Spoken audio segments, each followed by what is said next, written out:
Fuck you. Fuck you. Fuck you. Fuck you. Your bright ass lights. Fuck you. Fuck you. Do you think they can hear me? Do you think that they can perceive how disgruntled I am? Look at that. Just look at that. You don't want to look at that. Doesn't that piss you off looking at that? Well, that's why I swear so much. Y'all, I'm gonna be extra slow.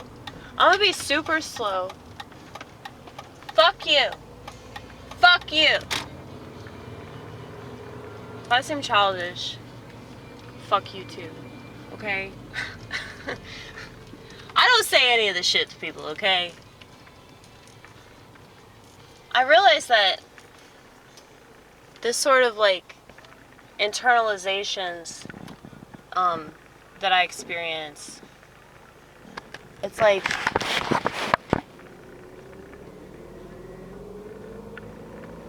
I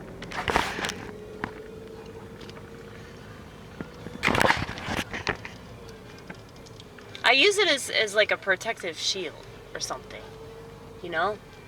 Like, people can't get to me. What the fuck are you doing?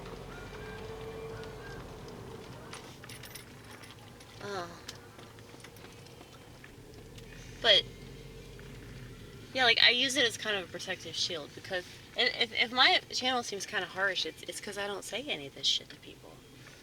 I don't react, you know? Because I hate when people react. It's just so immature. And if you react, you're almost always wrong at whatever you're acting about. But I thought this was interesting. My mom told me that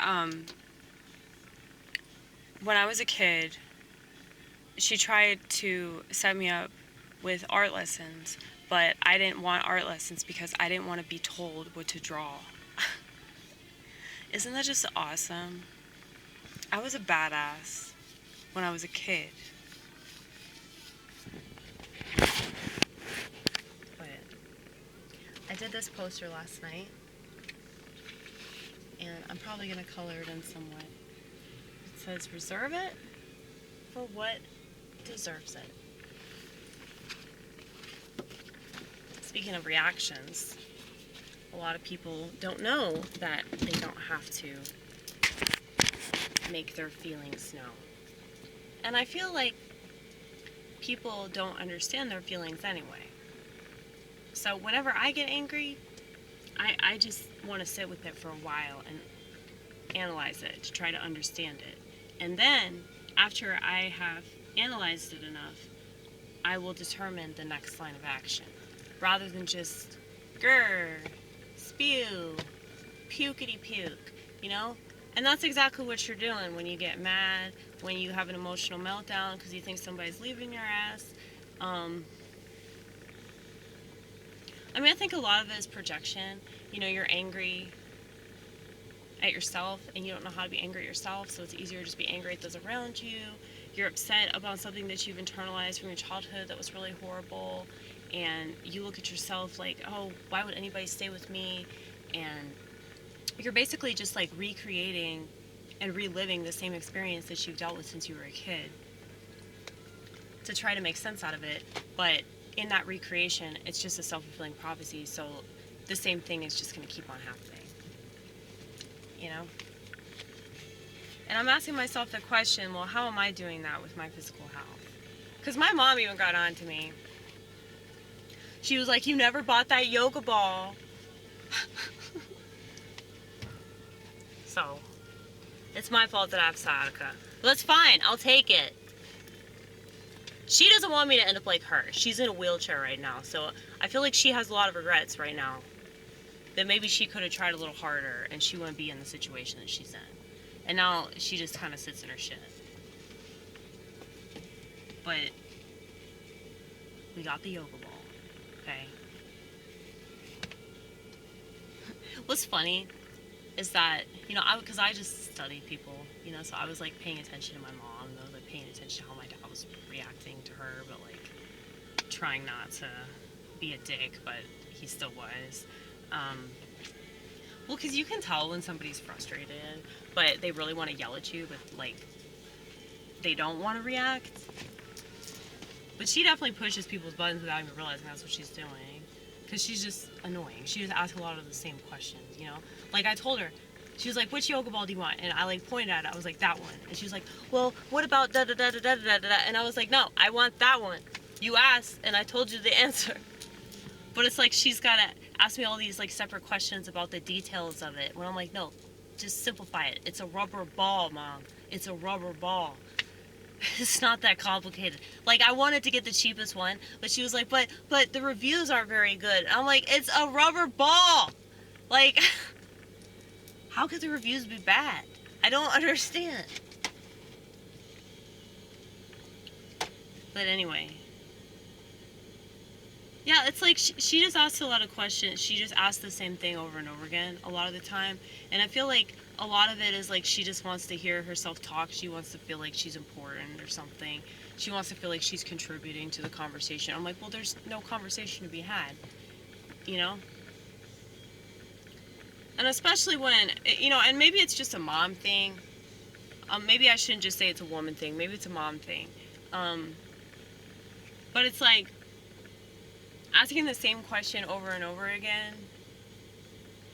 I guess she thinks I'm going to give her a different answer every time, but I'm not that creative and I'm not a good liar, so, you know, I feel sorry for her. That's why I just try to maintain patience, but it's very hard, because, you know, I do think it is a generational thing. Because I was, like, watching my dad's facial expressions, and I was just thinking about how much he reminded me of my priest, who's from the same generation, and how, like, you know, most people that I talk to from that generation, it's like they all do the same kind of facial expressions anytime that they disagree with something, but they, like, don't know how to protest it, and they're not going to actually, like, go out and protest because that's not their thing, you know? Leave it to the pot-smoking hippies to protest the Vietnam War. We're not going to do that shit, okay? We go along with everything the government does. Well, I think a lot of, like, the animosity that you see between boomers and millennials has to do with that, because a lot of millennials identify as liberal. So that's why they're so hardcore into the protests and the social media and the stupid political hashtags, you know? So, I love my parents, though. I really do. And I really appreciate what they've done for me. And not just, you know, this amazing luxury motor vehicle, but, you know, it's just like, when you see your parents for, like, what they tried to do, it means a lot more than what they actually did. Because, you know, a lot of the time I think that kids just hate their parents, because, oh, they screwed them up or whatever.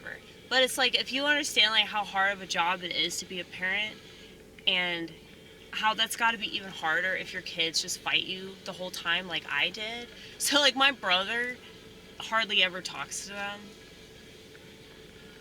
And he'll make random vain attempts to seem like he gives a shit about the family, but that's only because of his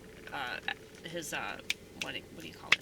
Girlfriend, codependent leech, that, well, no, it's like, she's way more put together than he is. But she's Vietnamese, so she doesn't understand him not wanting shit to do with his family. Like, that's not acceptable to her at all. And she's a control freak.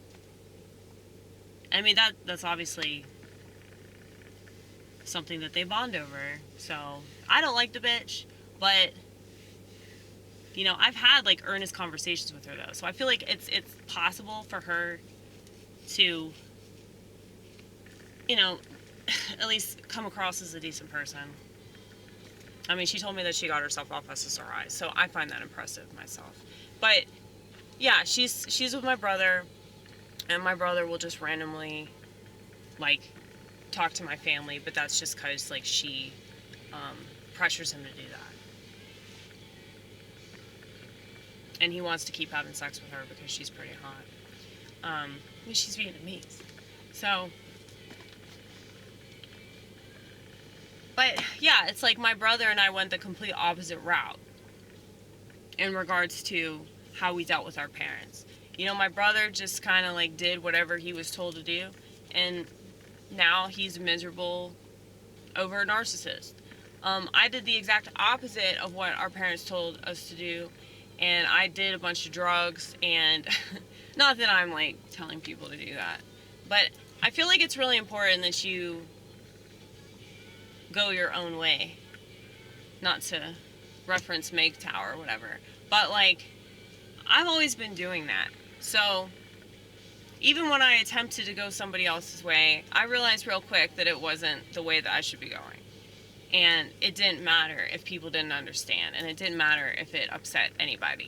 Because if I wasn't in it, you know, like if my heart wasn't in it, and I didn't have faith in where I was going and what I was doing, then I wouldn't be good at it anyway. And I stress that. Luckily, a lot of people I go to church with, you know, have said a lot of the similar things. So it's like, just because I can do it doesn't mean that I should force myself to do it if somebody else would be better at it and they would enjoy it. You know, it makes more sense for people to do stuff that they want to do, that they enjoy, and they understand why they enjoy it. You know? But anyway, back to that song about the gigantic penis. It's a good song. It is! It's a really good song. Okay, well, I'm at the health food store, so I'm gonna try to get some Epsom salt or some shit. I don't know. I just don't want to take a whole week off because I can't move or anything like, you know. It's just, you really underestimate how much you use your back.